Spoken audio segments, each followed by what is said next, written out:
What's going on, everybody? Welcome back to RBL Weekly. I am your host, the Roast Battle League Commissioner, Pat Barker. We are back with part 2 of our very special Best of the Off-Season episode. If you haven't been keeping up, basically what's been going on is the season ended November 1st. That doesn't mean that the battles stop. They keep going on all over the world. And although we are not counting down the top 5 of the week every single week during the off season, that doesn't mean that we can't bring you guys a handful of great battles. So I reached out to some of the cities and I said, hey, send me some of the best stuff you've had since the season concluded November 1st. And we have a bunch of great battles to check out. Part 1 was last week. This is part 2. We got 5 more incredible ones. I'm not going to sit here and talk your ear off. I'm just going to let you guys enjoy some battles. As always, follow us on Instagram at Roast Battle, at RBL Commish for all of the latest information on where we'll be. We have some road dates coming up, some exciting stuff, and a special announcement towards the end of this video. But without further ado, let's get into it. And let's start internationally this week. Let's start with our number 2 city internationally in the 2023 season. I'm talking about Scotland. Scotland running primarily out of Edinburgh. Excellent battles. Always really enjoy watching these guys from a joke writing perspective. Probably my favorite city in terms of consistency. They are the best. And this battle, again, no exception. This is another one that we've seen a little bit of the first guy. We haven't seen the second guy, so get ready to enjoy our opening battle this week. This is a great one. This is Jack Trainer versus Dean T. Byrne. Let's check it out. Dean looks like he has a black belt in writing articles for BuzzFeed. Dean looks like if Kurt Cobain shot gravy into his mouth instead of that bullet.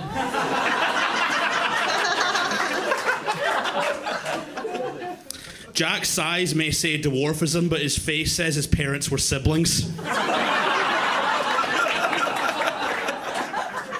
Jack Trainer looks like if Chucky joined the IRA. Much like Chucky, he spent most of his life running around with a knife trying to put himself inside the body of a child.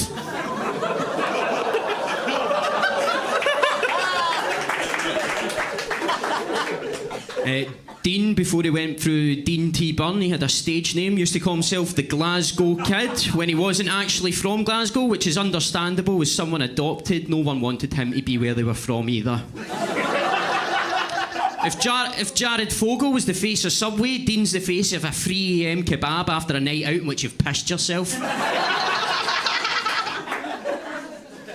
Jack, if you're here, who's dragging wee boys into a sewer drain with a paper boat?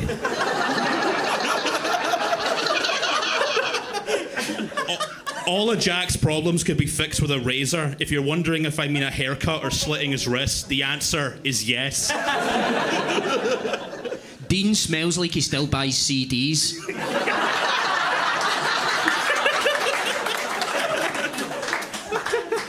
Dean looks like he does the big shop in CEX.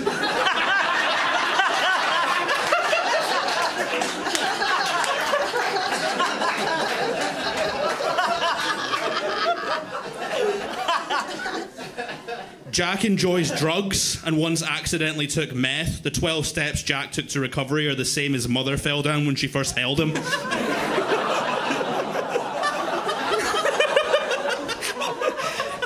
Jack once bribed the Vietnamese police. He didn't tell me what for, but I think we'll find out on the next episode of Dispatches.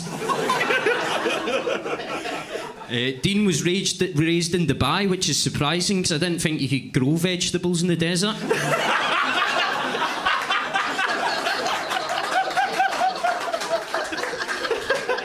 Dean is autistic and bisexual, so the only thing he loves more than trains is having them run on him.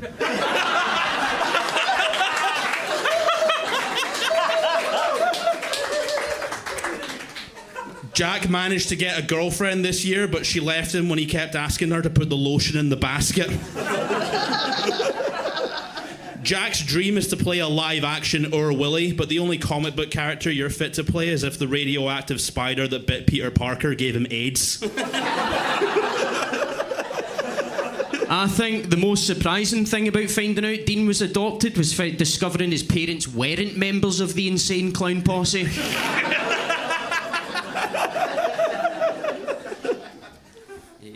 Dean tried to rap when he was younger.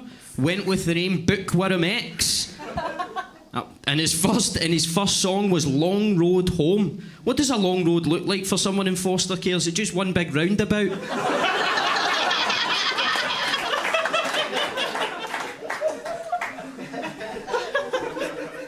Jack was brought up Catholic, which is proof that even God can make mistakes. The only angel in his life is his mum's stripper name. Dean, if you're here, who's collecting bounties in Hawaii? Dean looks like if instead of collecting bounties, Dog the Bounty Hunter collected used underwear from people online. Jack looks like the before and after picture of a school shooter.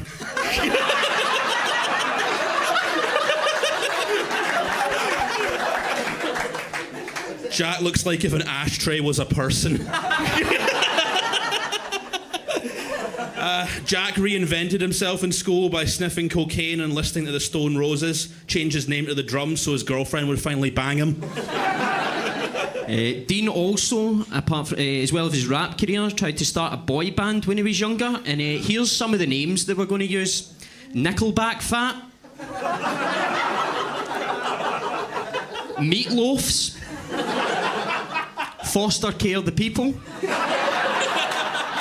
And using the name that was his nickname in high school, King Spastic and the Lizard Spastics.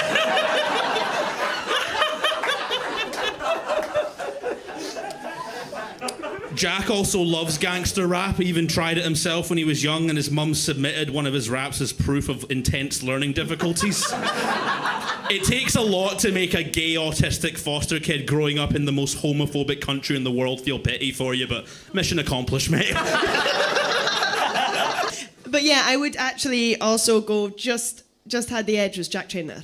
That's 2 votes for Jack Trainer, our winner of battle number 2, Mr. Jack Trainer! Jack Trainer, Dean T. Byrne with an outstanding battle out of Scotland. Of course, Scotland will be competing for the first ever RBL World Championship next month, at the end of next month, January 31st in Denver. It's going to be outstanding. If you're in the Denver area, make sure you have tickets to that event. Trust me, you're not going to want to miss this one. And when we look ahead to next season, one of the cities, and I talked about this a little bit last week, one of the cities I expect to make a big splash is Austin. They are primed to have a hell of a run in 2024. And part of the reason is they've recently started to develop a lot of new talent out of the creek and the cave. Guys that we haven't seen, and or at least we haven't seen on this platform. Let me walk that back, because the first guy in this video you're absolutely going to recognize if you're a fan of Kill Tony. I know there's a lot of crossover between our two shows. A lot of our fans are fans of theirs and vice versa.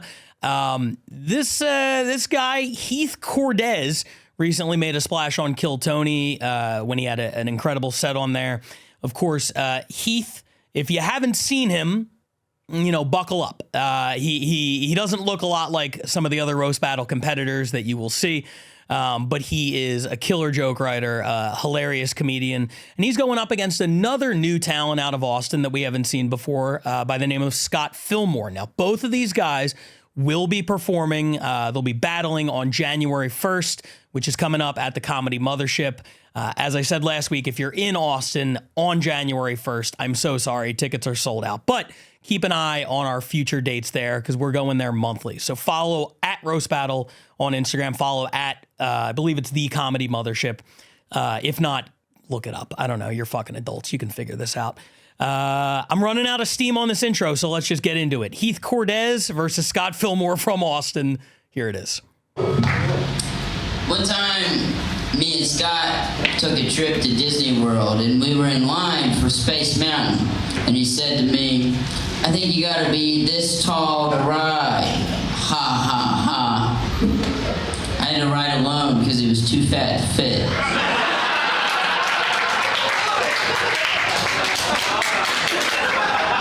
It's a true story. It's a sad true story. He looks like he's 14, but he's actually in his 20s. He's like Peter Pan. He never grew up. But instead of teaching Wendy how to fly, he just asks her for feet pics. You bet your ass I do. If anyone has any feet pics, please send them.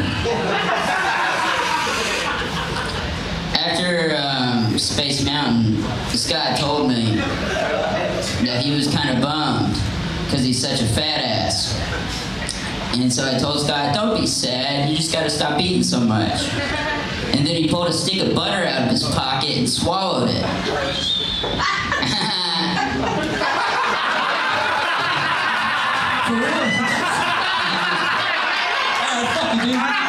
Crazy, man. True story, actually. That was really sad. Heath recently got fired from his job at To Catch a Predator. Turns out none of the pedophiles wanted to fuck him. They were like, hey, dude, I fuck 6-year-olds, not 6s.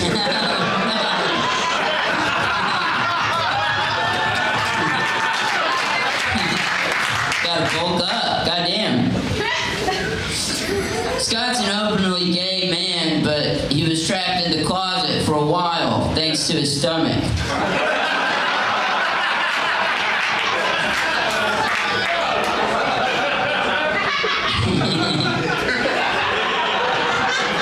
Oh, man.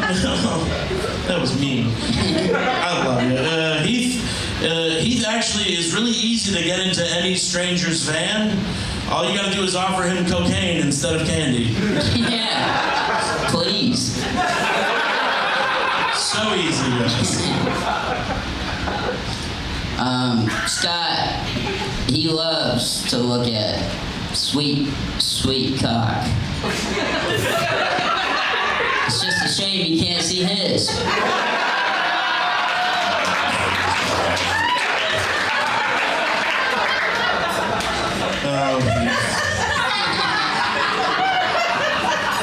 May come as a surprise, you guys. Heath is still a virgin. It doesn't matter how many times I try, he keeps getting away. It's a real slippery one, I tell you. I'll get you, you little fucker. I've seen Home Alone too many times. I don't know how to get rodent bitches. If they made Home Alone a porn, you'd be cast as Kevin the Bet Girl. your ass over there. How wet are those bandits?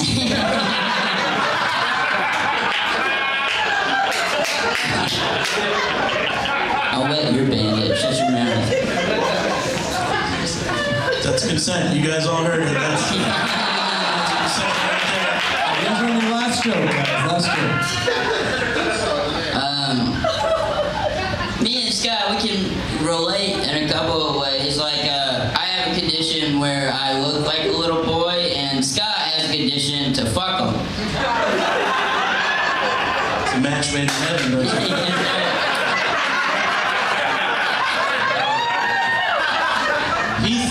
Heath actually has claimed that he's not a virgin. He's had sex. I don't buy it. What lady is going to let you go down on them if you have to ask for uppies?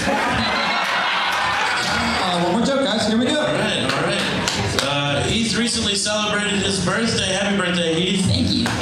You look like you used your birthday wish to ask for pubes. And it came true. He's got 6 of them. Hell yeah, dude. Scott Fillmore? More like Scott Fillmore cum in his butt cheeks. One last joke.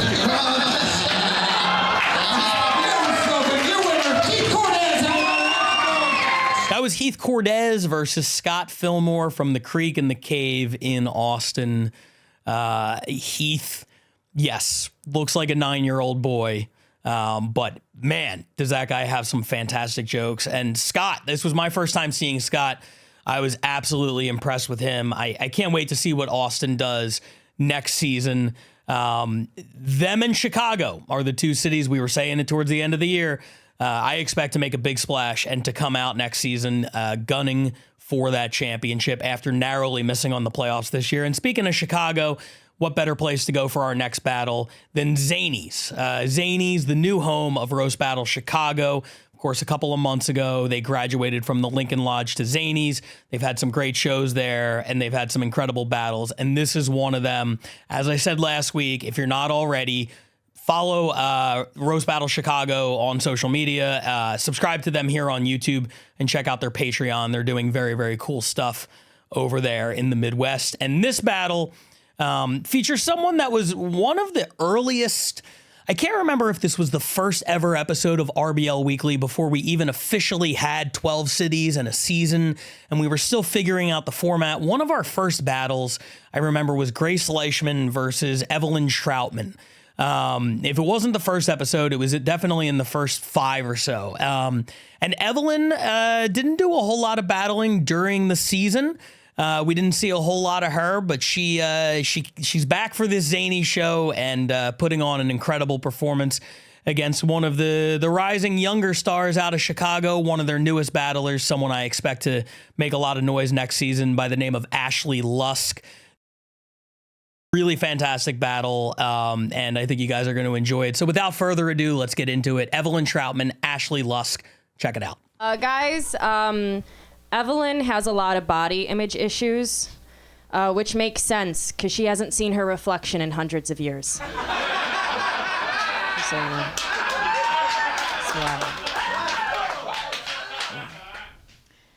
Ashley looks like she emerged straight from the Dust Bowl. Every time I see a picture of her, I mistake it for something taken by Dorothea Lange. Oh. Thank you, Wednesday Saddams. No, Evelyn is the porcelain doll that moves in the night when you're not looking. You know? Yeah, she doesn't giggle. You just hear her saying, really? Thank you, Grapes of Rashley.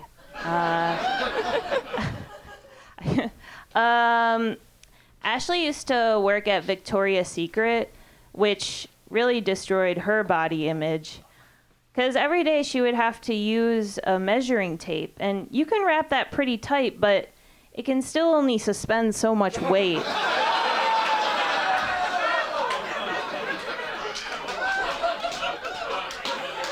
You can try, you know? So, if you put 2 of them together, it has more weight. No, Evelyn, she has a lot of piercings, mostly because her doctor said she needed more iron. Yeah. The lip ring she has is the closest thing she'll ever get to eating. So. Yeah, Ashley, and you're the Olsen twin who just has Lyme disease.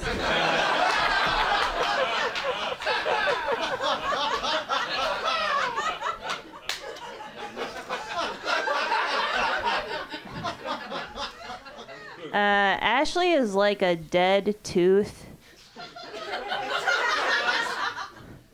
Most conversations would go better if she just wasn't there at all. You and me both. No, Evelyn doesn't watch television. Yeah, she just crawls out of them.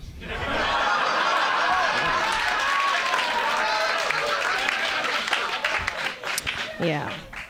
Your electricity isn't acting funny. She just needs more attention. Ashley's lips are actually 2 leeches. From when they were trying to rid her of hysteria.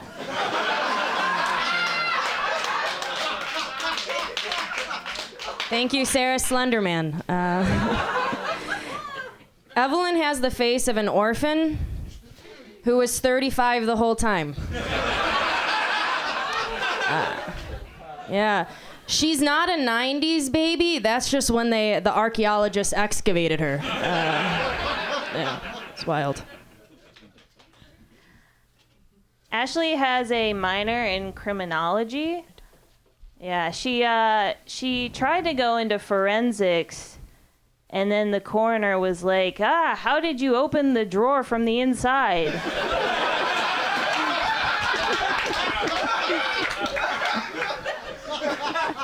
Oh my God. This is crazy because Evelyn has actually lived with depression for so long. It's true. Her period and wrists have synced up.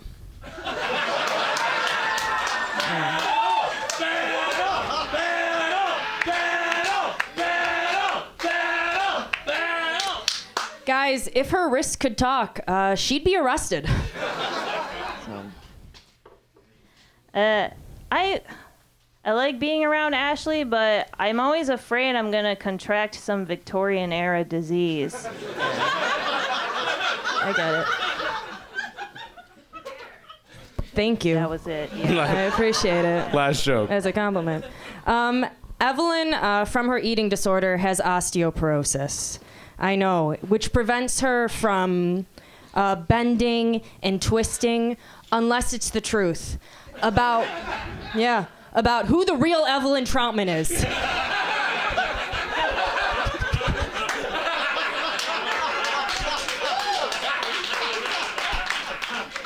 I don't know what that means, but I liked it. Ashley's sympathetic to the osteoporosis because she has rickets. Ashley reminds me a little bit of the Little Mermaid. All she wants in life is a thigh gap.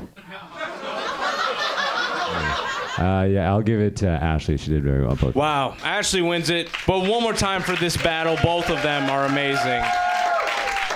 So that was Evelyn Troutman versus Ashley Lusk from Chicago. They both came out swinging. Both had kind of themes throughout their rounds. A lot of hitting the same jokes or the same areas, finding different ways to hit jokes in the same area without being repetitive. Really, really enjoyed that one. Both great visual joke writers in terms of picking somebody apart from an appearance perspective. One of the better battles I've seen recently. And then this next one is another one that I really enjoyed. Now, this features two very familiar names. On these last two episodes, seems like we've been introducing a lot of newer people that we didn't see during the regular season. These are two pros who have been at it for a long time. This is from New York. It's from the New York Comedy Festival at the New York Comedy Club. It includes one of the guys who runs Roast Battle New York, James Pontillo, going up against their existing champion and the guy who will be competing for the first ever RBL World Championship on January 31st, John Ajota. This is a 3-round battle. This is champion versus Booker, Ajota versus Pontillo. They both came out swinging in this one. Let's not waste any more time. Let's get into it. Here it is. Thank you. Doesn't James kind of look like Subway Jared? If the only thing he sexually assaulted was the sandwiches.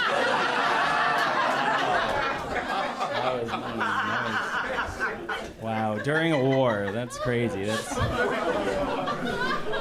John, thanks for taking a break from petting a hairless cat to be here.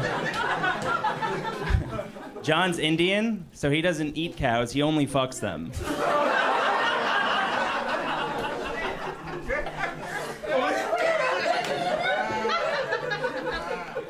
Yeah, James is the producer of this roast battle show. We do it here every Thursday, which coincidentally is when all the female waitstaff usually calls in sick.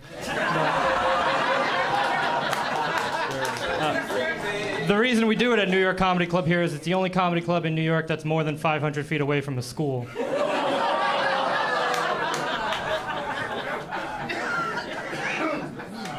He's calling me a pedophile. Keep it going for Justin Habiber.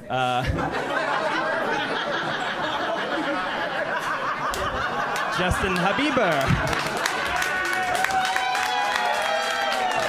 All right. John's also bad with women. In fact, the only time he gets one wet is when he throws acid on them.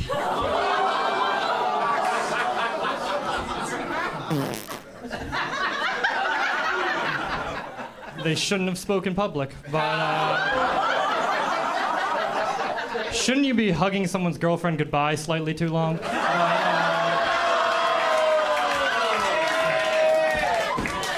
James and I aren't really friends. He's actually really mean to me because I'm not a female comedian that just moved to New York.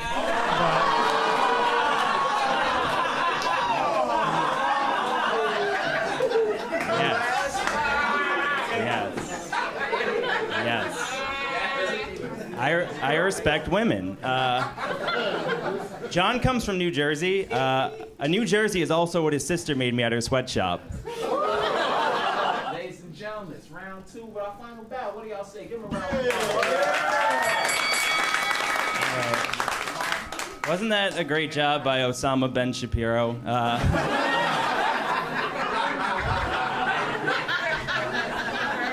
John's actually very racist, very racist.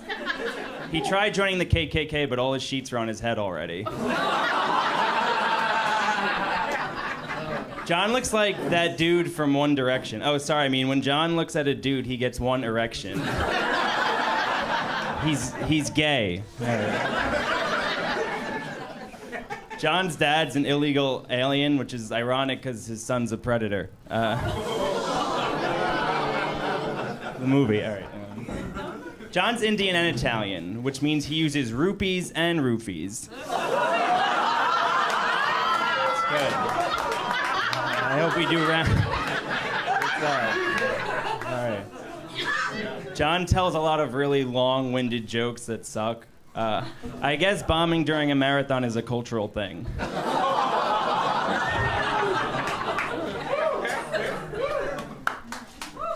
That was 5. You heard? That was 5, y'all. Personally, I don't feel like come off as that Indian, but anyway, James's mom is so fat, it takes 2 Ouija boards to summon her ghost.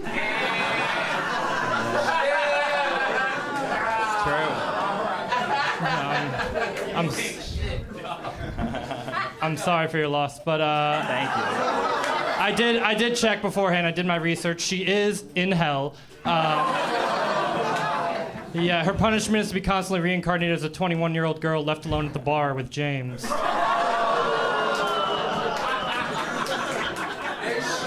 That's so mean. First of all, stop standing like you have confidence. But second of all, now James's sister is a degenerate alcoholic too, but you really can't blame her if you had to fuck this thing every night.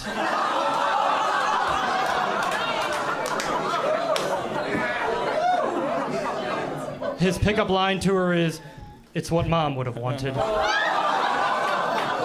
But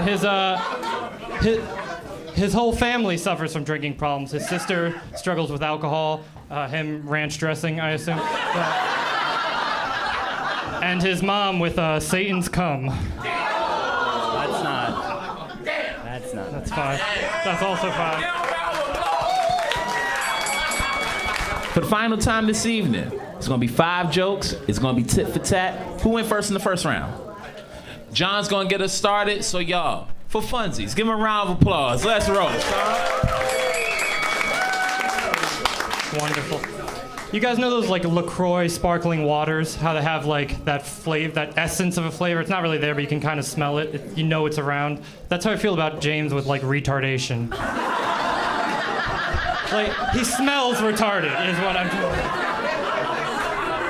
Wow. That was so mean, cum dog millionaire.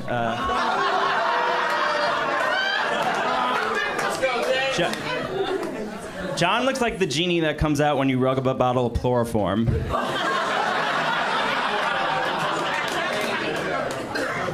Well, James is Italian, so every time he hands a girl a drink, the last thing she hears is, "Forget about it."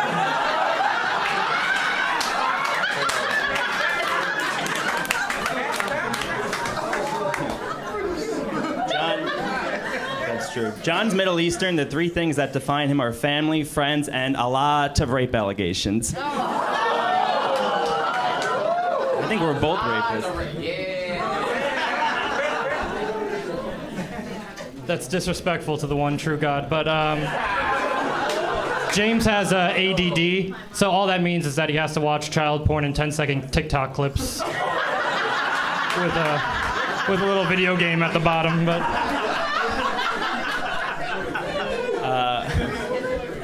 John, like I said, John's Italian and Middle Eastern, so give it up for Sal Qaeda. John's from Jersey. He's a huge fan of the jets that flew into the Twin Towers.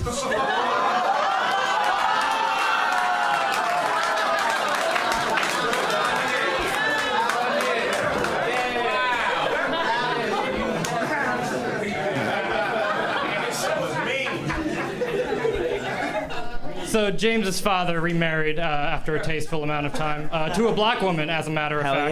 Yeah. Can you imagine that porn title? Hot ebony MILF stepmom rejects creepy stepson. Discusses boundaries with father, asks he moves out. Yeah, it's on Cinemax. All right, keep it going for Elon Musk. John looks like his mom had to write him a note to get out of a suicide bombing.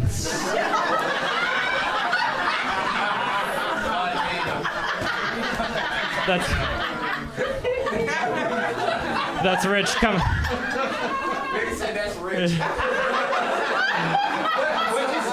He's coming from one of my 72 virgins over here, but unfortunately we have to wrap this up. It's pretty late. James needs to get home and do his bedtime routine of listening to his dad fuck in the next room over while he screams the N-word into the pillow.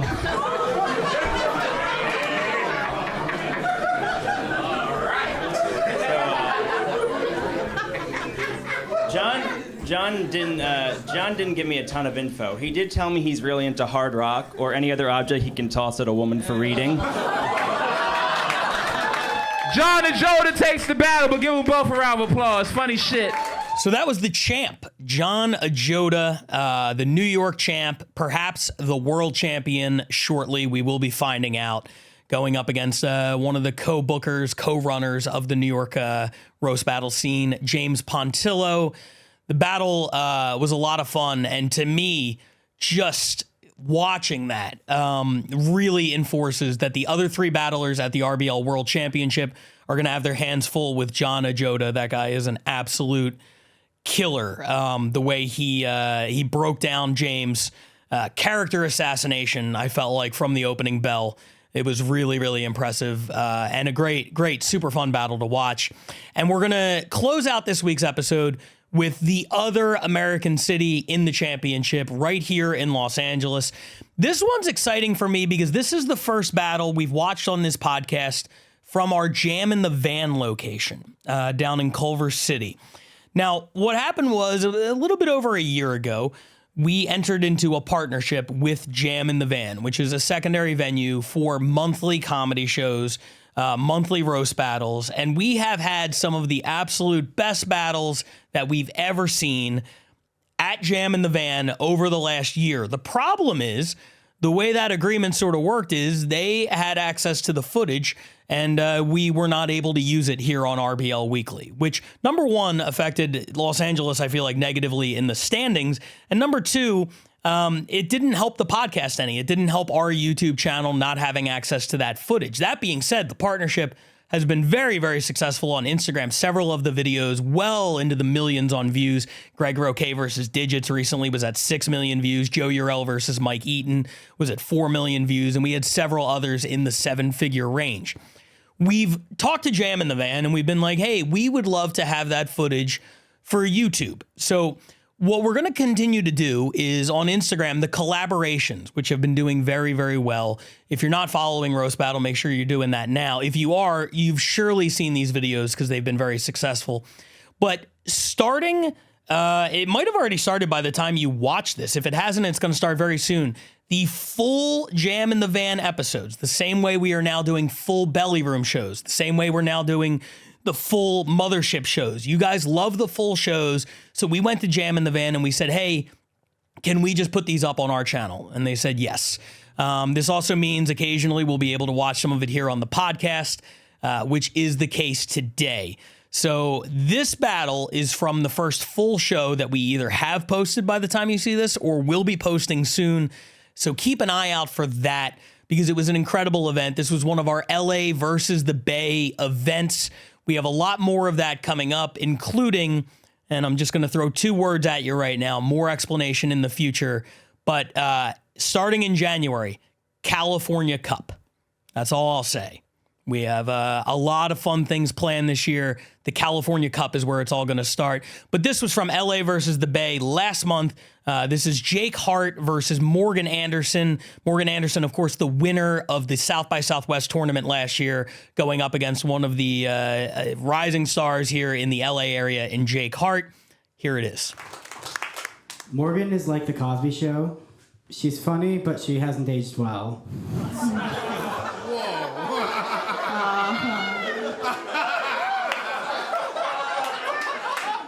Thank you, Faggoty Ann.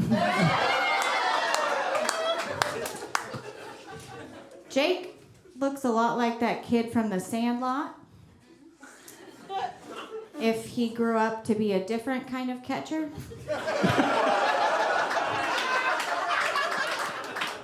Everyone give it up for Morgan. She gave up time passing out samples at Trader Joe's to be here tonight. Morgan, you look like your dream is to open a lesbian bakery called Yeasty Muffs. Yeasty Muffs! Yeasty Muffs! Yeasty Muffs! Oh, the only thing that goes down faster than Jake is his T-cell count. Thank you, Charlize Theron in the movie Monster. Jake's dad is very Mexican Catholic, so when Jake came out of the closet, his dad went directly to Home Depot to build another closet. Morgan grew up in a town called Morgan Hill in the Silicon Valley, which is funny because as an adult, Morgan's Hills are made of silicone. That's true. Jake told me he's dyslexic and has ADHD, but I just think he spelled AIDS wrong. Your mom's dead. Morgan's mother spent her brief time on this earth as an English teacher. She crafted young minds into successful adults that contribute to society. Unfortunately, her daughter wasn't one of them. Jake's Mexican and gay, so his favorite drug is jalapeno poppers.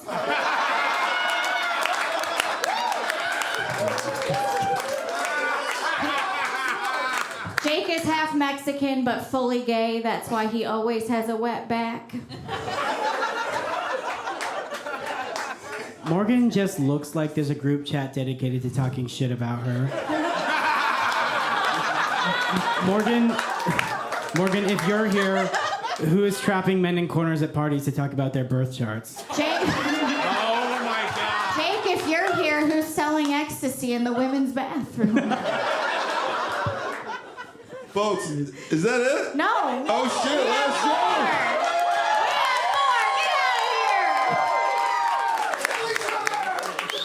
I think Jake has real grandma energy.